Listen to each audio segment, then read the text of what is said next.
double check after I finish recording this, and I do just want to apologise for my lack of uploading. Things have been going on, I've currently got a university course going on, but you guys don't want to know about that boring stuff. You're here to find out about this very nasty Stamina Dragonknight BLEED build. So, first video back for a while, I want to start off with a good one, but before I get into that, I do just want to say and make an announcement. I'm in the process of making a build website, not similar to Outcast's or even Smash the Minotaur, I think his name is. And I'll be posting written versions of my builds on there every week. I upload one, and we'll even actually post website exclusive ones that I will not be making YouTube videos for. So it'd be a good thing if you went onto the website as soon as I hit 1k subs, or even earlier depending on what the poll results are, then I will post it earlier. But I'm currently in the process for it, and I know written builds are something that you all want. So in the comment section below, if you do want to see a written builds website as soon as possible, there's going to be a comment down below that I'm going to pin asking if you want to have the website. Put a thumbs up for it if you do, and put a thumbs down if you don't, and as soon as it hits 100 responses, I will take in the results and I'll see what I can do. If the answer is no, I will not post the website until 1k subs, but if the answer is yes, I will get right on it, and I will rush it, and I will get it out as soon as possible for all of you to enjoy. Unlike other YouTubers, I'm not in it for the money. I do this purely for the passion of it, and I'm really sorry that I haven't posted much recently, but I'm back on the road to 400 subs. In my absence, I have gone up a whopping 44 subscribers, and I am so happy about it. We're at 345 subscribers right now. If we can hit 400 by the end of maybe this year, I will be so happy and so appreciative of the community that we're building up. Discord link is in the bio, in the description of the video. Go there if you just want to enjoy the community that we're trying to build up. There's a bot, price checker bots, trials being organised. We want to get people involved. We want people to join the masked gaming community. Now, let's get into the build. As you can see here, these stats don't look too impressive. The only thing really amazing about this build, or by the looks of it, is the stamina recovery. Our max stamina is a measly 30k, our max health is 23,000 in PvP, our max mag is only 10k, our weapon damage is 3.2k, and our weapon critical is 27.2%, with our resistances are both below 20k, with 15k physical resistance and 18k spell resistance, with a 3k critical resist amount. I've got 20 points into health and 44 points into stamina. We are using the warrior Mundus, and I am a Nord. However, you can play an orc for this build. I do recommend Nord purely for the resistances, however orc is very valid as well. We are a Dragon Knight, as you may well know, and I'm now going to go into the armour. Oh, I've just ruined the second half of the build. If you see here, we're running the Maelstrom Perfected Battle Axe with Crown Lethal Poisons on. Now, Crown Lethal Poisons are actually just the purchasable versions of the double dot poisons that you can make. I will write in the description how to make those double dot poisons with the alchemy materials, and if you do want to farm alchemy materials, you can just go into Imperial City and farm them. I will be posting more videos very soon about guides on how to farm, how to earn money, and how to efficiently make your way through the game, because there are so many people out there who can't even afford 10k for a bag space upgrade. For those of you, before you spam my comment section, I am on the PTS. Quick disclaimer, I do not actually have 1 billion gold, because if I did, I would be banned from ZeniMax because they think I'm buying it. I'm not. I am on the PTS. Now, the reason I'm running the Maelstrom's Perfected Battle Axe, which you don't actually need to run the perfected version of, you can run the non-perfected, it just makes it so much better for PvP if you do have perfected. We're running this in Nirnhound to increase the base weapon damage to 1,800. The reason you want to gold out your weapons and jewellery is because when you gold out a weapon that's in Nirnhound, it takes it from the base amount of 1,300 in purple when it's Nirnhound to 1,800. This means you're getting an extra 500 weapon and spell damage just from putting Nirnhound and golding it out. It's a very worthwhile change to your weapon that you really do need. Golding out is so important. Even without Nirnhound, you can actually increase the weapon damage by about 200 or 300, because it takes it from 1,200 to 1,500 without Nirnhound. Very worthwhile. Now, as you can see on the two-piece, we're running a two-handed weapon, so it counts for 2 pieces. It adds 1.1k physical penetration, which means we can get through the enemy resistances easier. That means if they've got 30k resistances, you cut through so it looks like they've only got 28,000 resistances. My math is off there, about 28,700 if we wanted to get technical. Now the main reason we're using this is because of the very hard-hitting bleed that this has right off the bat just from our weapon. Dealing damage with critical charge causes enemies to bleed for 15k physical damage over 5 seconds. In PvP, this translates to about 7,500 over 5 seconds. This is a very strong dot that you can stack on top of the other ones, so you can really hit hard. Now let's move down to our dual wield back bar. Now I do realise I am using absorb stamina enchantments. This is actually intentional. It gives you stamina back when you have these enchantments trigger. I'm running one empowered, and I'm running one in infused. We're using the Master's Perfected set, 2 axes, because of the twin blade and brunt bleed that comes from the dual wield passives, giving you a 16% chance to trigger, I believe, a 16k bleed over 10 seconds. It's a very strong bleed and very underrated. I'm using the absorb stamina because a lot of our champion points are stacked into physical damage, so we really do want to take advantage of that potential 3k damage that we could do, as well as restoring stamina. Powered for healing done, and infused just to trigger that enchantment even more. Powered is so underrated. A lot of people actually should start using this because you really do want to increase the amount that you heal for. Having a full set of powered weapons in gold can increase your rally healing, going from a 10k tick to about maybe I think it's about 12k tick. So you can have really juicy heals just from slapping on a powered weapon. It's brilliant and I love this. Having the perfected Masters setup gives us 2-piece weapon critical, and on the other 2-piece, Twin Slashers deals 1,635 more damage for each hit of the initial attack and the bleed, meaning that this bleed from Twin Slashers does even more damage. This is actually just what we start off our dueling fights on and any other battle we go into, because you just go in there, you start with the slash, and then you carry on with the rotation, which I will explain very shortly. Now, this set is brilliant. I really love this. I use this for every bleed build I ever use, even on my Xbox One account. I don't know why it's at 360 there. Unleashed is a set that comes from Castle Thorn. You can farm this on normal or vet, it makes no difference except for the fact it drops in blue or purple depending on which you do. We're running the Unleashed helmet with a maximum stamina enchant and impenetrable. Now whenever I make a build I try and stick to the magic rule. Alright, you have 7 pieces of apparel you can wear. I always aim to run 3 divines, 2 impenetrable and 2 infused. 2 impenetrable will take your critical resistance to 3000, which is the average for PvP nowadays. 3 divines can boost your Munda Stone up just that little bit more. And 2 infused, obviously on your chest and legs, which you will see very shortly. Infused on the chest and legs is very common, so I would not be surprised if you already know that, but I do just want to say that for the people who don't know or are new to PvP and have chosen my build to help them get into it. What Unleashed does is it gives you weapon damage, more max stam, even more max stam, and when you deal direct damage with a charge, leap, teleport or pull ability, you cut your enemy, causing them to bleed for 10 seconds, dealing 29,788 physical damage over the duration. This ability can occur every 10 seconds. Now, as a Dragonknight, you have a charge ability, you have a leap ability, you have a pull ability. I don't know about a teleport, I can't say I've ever teleported as a Dragonknight, but with Critical Rush, not only are we triggering the Maelstrom Perfected Battle Axe Blade, and the Twin Blade and Blunt, the Heavy Weapons Bleed, and the Unleashed Bleed, you have a good 45,000 worth of physical damage being dealt as a bleed to them in a PvE scenario, which translates to about maybe 20k to 25k in PvP. 25k damage to bleed people for over 10 seconds is a lot, and if you keep your bleeds up you will wear down anyone's health and they will not be able to survive. Now we're running the Unleashed Jack in max stamina, and we're running that in impenetrable.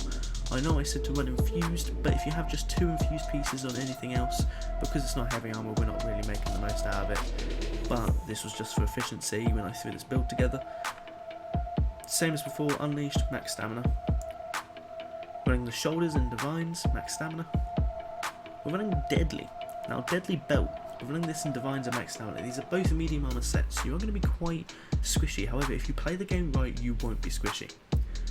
What deadly strike does is it increases your weapon damage by 129, adds weapon critical, adds more weapon damage, and it increases the damage of your physical, bleed, poison, and disease damage over time abilities by 20%. Channeled abilities as well, this 20% bonus does apply to that. Plus, if you're a Templar, just want to throw this out there, a lot of people don't actually use deadly on their Templars, which I'm not too sure why, because the jabs actually counts as a channeled ability, so you're doing more damage with that.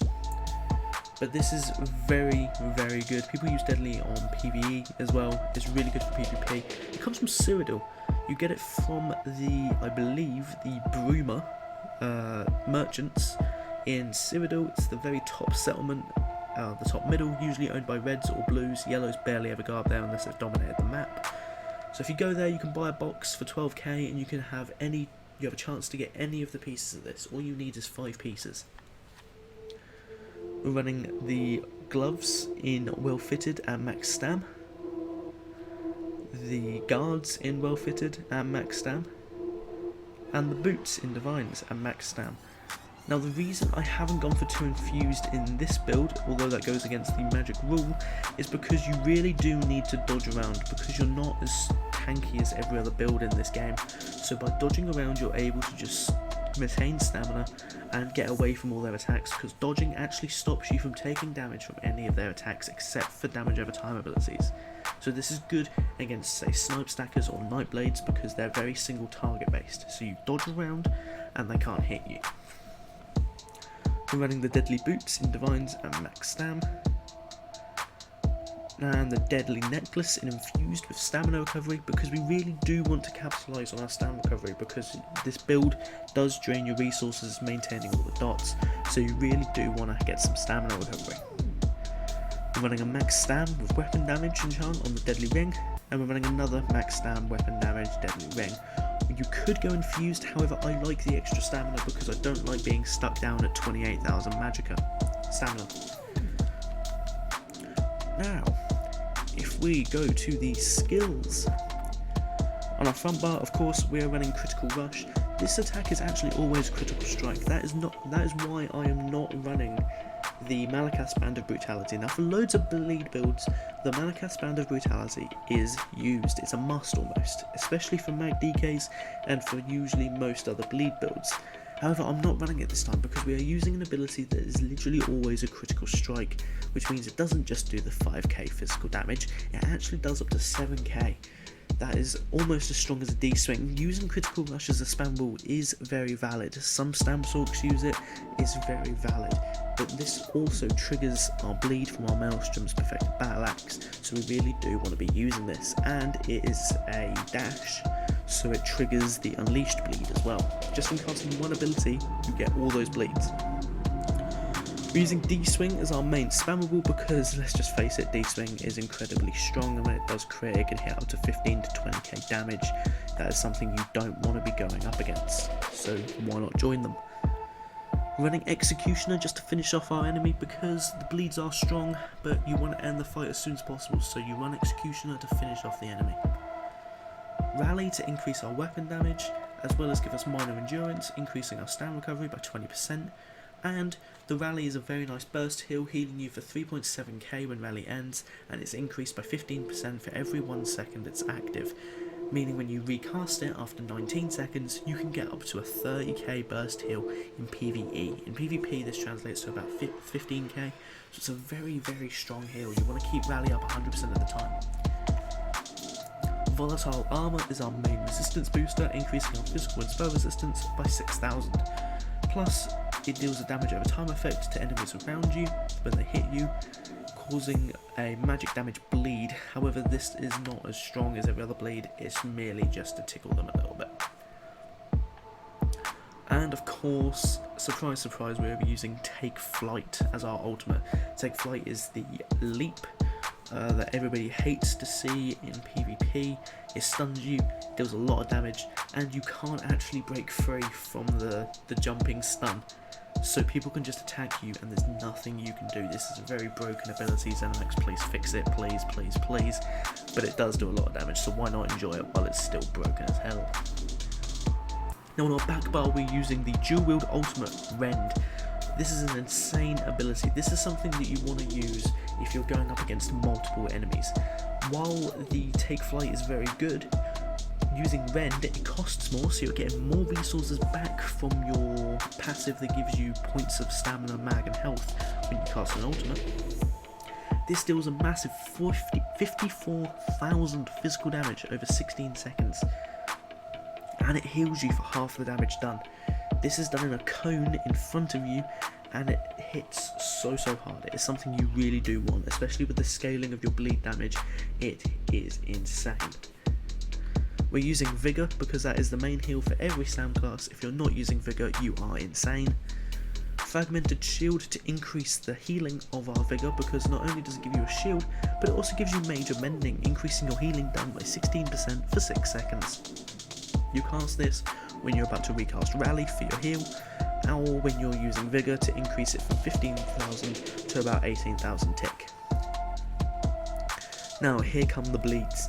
We're using Noxious Breath because not only does it reduce their physical and spell resistance, but it also hits them with a very nasty dot, 12k over 14 seconds, and it does a nice upfront amount of damage, 6.4k for poison damage. Reducing their resistances is very key because it gives you more damage on your front bar with your D-swing and your crit rush. So you really do want to be reducing their resistances. Venomous Claw. Now not only does this deal increased damage every 2 seconds that it's on the target, but it also hits them for 16,000 over 14 seconds. That is an insane amount.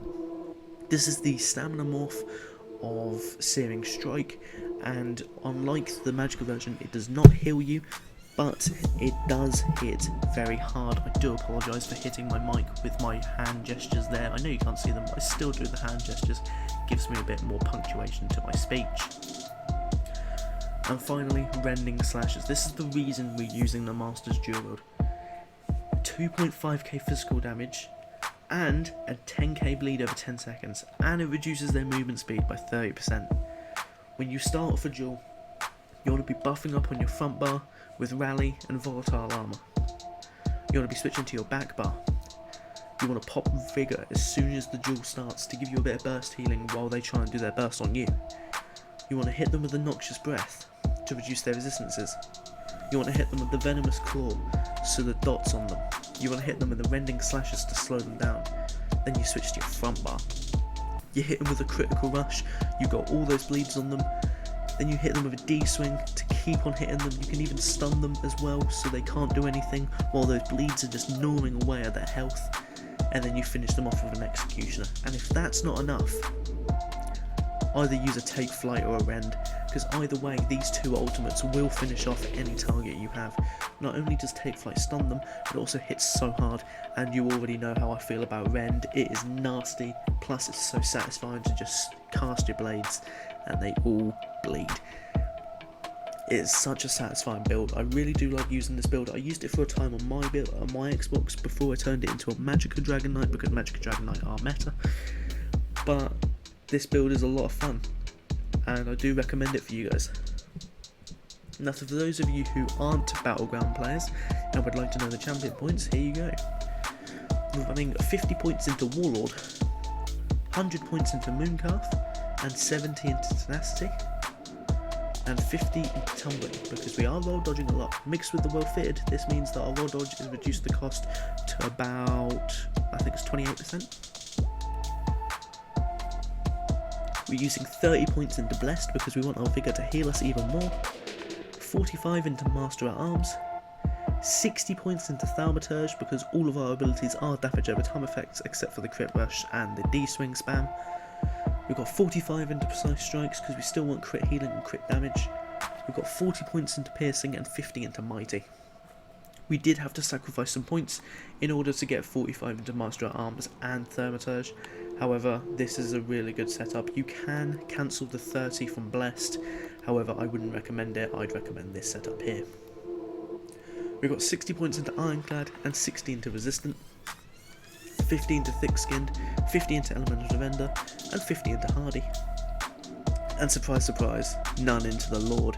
In my opinion, one of the most useless areas of red in PvP, unless you are a shield spamming Sork. If you are a shield spamming Sork and you put points into Bastion, you are the worst person in the world. If you are that person, please drop a comment and I'll apologise to you. So, if you ignore my Discord notification in the top left there, that is the build, guys. I do apologise for the lack of gameplay again. There is trouble trying to find people in cyrodiil in this, and just trying to find people in general to duel with in the PTS. It's very dead in here. I use this to create my builds and get the content out to you guys. I do have a helper, but he's currently going through some personal issues right now with his Wi-Fi. So right now it is not the best time to be releasing gameplay. I do apologise, but you only have my word to take for it, and my word tells you that this build is amazing and I do recommend using it. And that is the end of the video, guys. I can now take a breath and stop hitting the microphone with my hands. Like I said before, the Discord link is down below in the comment section and in the description, as well as the poll that I would like you guys to fill out, just saying whether you would like the website or not. Put a thumbs up for yes, put a thumbs down for no, or just leave it if you don't care. That's an option as well. Don't forget to like and subscribe, guys, because I noticed again a quarter of my viewers are subscribed and 75% of you aren't. I know my views have dropped down and my analytics are wrong. However, in the past, the amount of views I've got compared to the amount of subscribers I've got is not really matching, and nor do I expect it to, but I would like to see that cap just raised just a little bit more. If you guys are liking my content, please do drop that subscribe, because if you do, and even if you turn off notifications, you'll still see my builds eventually, and it just shows that I can grow this channel, which is really what I want to do.